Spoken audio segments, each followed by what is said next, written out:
Assume you are always being watched and judged. I think that sums it up right there.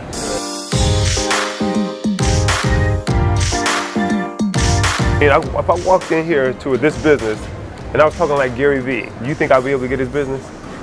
If I was dropping F-bombs in every few sentences and stuff like that, I would not, no way, not close to the little baby right there. So I wouldn't be able to get their business, the business here, or the business anywhere. I couldn't dress like this in some places. You know, I'm dressing like this today because I've been doing business here for a while now. You know, so I don't have to come in. I used to come in here with like, I guess these pants are kind of okay. Let me see if I don't think the camera can see it, but these pants are kind of okay. But you see, I have the shoes on. You know what I mean? I can't even come in here with sneakers because, you know, somebody may see me and they be thinking about the image they seen on TV and they make the connection. Like, no, there's no connection, but people just make all kind of connections. So perception, you know what I mean, is key. So the whole point is business 101, perception, right? Which basically means your outer appearance, right? So if you're okay with giving off a certain kind of perception, then and you can back that up and get around it. It depends on what kind of business you have, then okay. But let's say if you were going on a date for the first time, right? And the girl showed up with some booty shorts on, right? She could be the nicest person in the world, but because she have the booty shorts on, what more than likely are you going to be thinking? Or let's say if she showed up and she was like dropping F-bombs throughout her sentences, you'd be like, man, like what kind of home training does she have? Like where's she come from? Is she a hood rat? Is she ghetto? You know, what kind of person is she? She could be a super intelligent person, but, you know, because of the way she's portraying herself, you're gonna take a certain image, exactly. Like I know Russell Simmons, you know, he wears hats in meetings and stuff like that. I think he's gotten away with it, but I mean, he probably made $500 million first. You may be able to do that. You may be able to show up and say, hey, I'm a photographer. You know what I mean? So photographers don't necessarily always have to dress up per se, but you definitely probably couldn't go in shorts. And for your first impression, they'd be like, okay, so you may be saying, well, my fee is $500. They'd be saying, man, your fee is $50. But you may go to like, let's say the YMCA, it may be better to be dressed like you are right now because they'd be like, you know, these are people from the community per se. Whereas if you showed up in a suit or something like that, you know, some people get the impression, oh, they're too expensive and all this other kind of stuff. So you want to know your environment. You want to know your environment. You know, you have to think about when you speak to people, what kind of impression you want to give. Like, do you want to be a talkative person? Will you talk over people? Or you want to be the kind of person who asks a question and you listen very attentively? You know, like what is your first impression? You know what I mean? One thing that I stopped doing myself too is like when I go to, like, I had clients that would always offer me free stuff.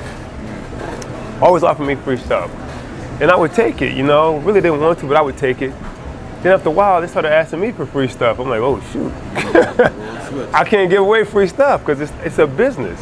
They may give me like a little drink that costs $2, but maybe they paid $1 for it. They gave it to me for free, but then they want a whole system for free that costs $500. Also, who's your client? If your client is sitting at the house or a cool guy and they don't care how you dress or what you say, then that's okay. But if you're doing business to business, a lot of businesses do actually care. You know, you really have to kind of like be super mindful, man, of the impression you give off. You want to know. You know, people say know your client. You do want to know your client. You don't have to know everything about them, how many children they have, and all this other kind of stuff. But, you know, look at the environment. How are people dressed? You know, do they look like they're people who understand people from everywhere, or do they look like they're just, you know, they work, they go to school, and they go back home into their communities? You know, like, are they used to seeing people show up a certain way? They say you are in the inner city area where people are used to seeing you a certain way, right? But they don't know nothing else. If you walk in with chains and stuff on or looking like a homeboy, how you think they're gonna see you like they see Lil Ray Ray outside? So you definitely wanna be sometimes even more professional, you know, to say, no, I'm not like XYZ, you know what I mean? What you guys did today by taking pictures and stuff like that, I'm gonna let them know that, man, these guys are just doing this pro bono for you. And that's good stuff because that's how you kind of like build relationships with people, man. You never know, they may have, because they do have events and stuff like that, they may, you know, you say, hey man, and then once you give them the pictures, you say, you know what, and I also do You know, I can do an event, I can do pictures if you ever need some work done. But you're giving them something ahead of time, you know, which you really don't have to do. You know, when you give somebody something, automatically they think that, you know what, there's an unsaid agreement where you got to give me something back. So remember the Indian people with the dot in their head? They used to stand in airports and bus stations, and they would give you they would give you an Indian book. They say, oh, you say, oh, no, free of charge. Free of charge, no. They give you a nice book. Just donate whatever you like, right? And your conscience is like, I guess. You know, you're not even gonna read the damn book, right? They give you a Hindu book or something like that. You're not gonna read it. I used to get those books, but I never read one book thoroughly. But you donated that money. Well, I donated. I bought books, you know, but I definitely donated some money. But I never would read it. You know, some of the stuff is just what I wasn't even interested in. But because they gave it to me, automatically, you know, I gave them some money. I remember this attorney, man, came into our office in California. He's a white guy, man. He came in and he had like a blazer on, shirt, some pants, something like mine. He had some damn flip-flops or something on, man. And he's talking about being our attorney, man. Me and my partner was like, man, you see his shoes, man? And he was referring to us on top of it. He said he was an expert in his industry. And you know what's crazy though, man, is that we used him, but he turned out to be everything like he dressed. He did a contract for me, man. I told him, I said, I should charge you, man. I told him I should charge him, man. I had to redo it, man. There's so many errors in the damn contract. I was like, dude, I should charge you, man. He gave me a price of $1,000. I said, $1,000? I said, you kidding me, right? I said, you know I should be charging you, right? He's like, okay, I understand. I was like, yeah, man. He gave me like 50% off. I was like, but dude, I really should be charging you. A friend of mine, where's Cassius from? Guyana, something like that. Yeah, he's from Guyana. Cassius hooked me up and showed me how to do firewalls. You know a firewall? Okay. Not really how to do it, but I understand enough about it to be dangerous. I had a interview at Goldman Sachs, and something told me that if I go there as just a black dude, unless I was really super sharp on my stuff, I may not get the gig. So this is, I swear, so I wore a suit, and I wore a turban.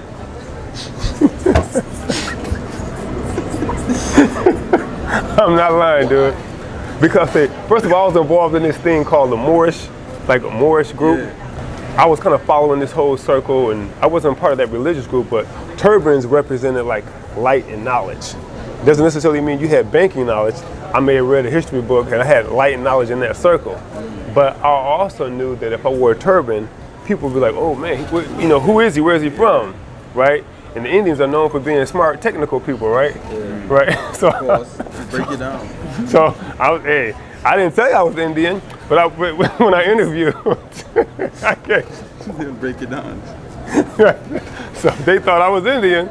They just assumed I had to be good, you know, technically speaking. I got the gig. And then after about a few months, I stopped wearing it. But that was after months. Yeah. You know, I told them that was a pilgrimage I was going on at the time. They said, I came in, they said, man, what happened to your turban? I said, the pilgrimage is over. I'm not saying you have to do that, but you do have to kind of, you know, got to stand out a little bit. Did you wear the turban longer?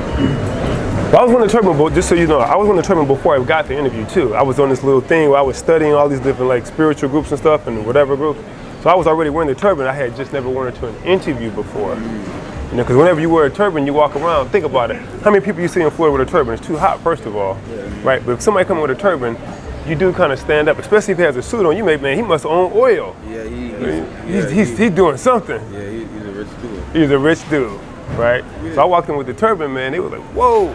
Yeah. You know what I mean? I had a suit on. I was tall on top of it, and I was faking the funk.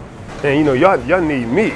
You know, that's why I'm here, really. Yeah. And so that impression worked. You know, because they asked me a few questions, which I definitely could answer, but it wasn't nothing deep. It was nothing deep. I didn't have to negotiate how much money I wanted. They gave me exactly what I wanted. It was no issues, and I quit. You know, I ended up quitting. Yeah. Perception, or the image that you want people to perceive of you, and then knowing your environment. Those two things in business are key, man.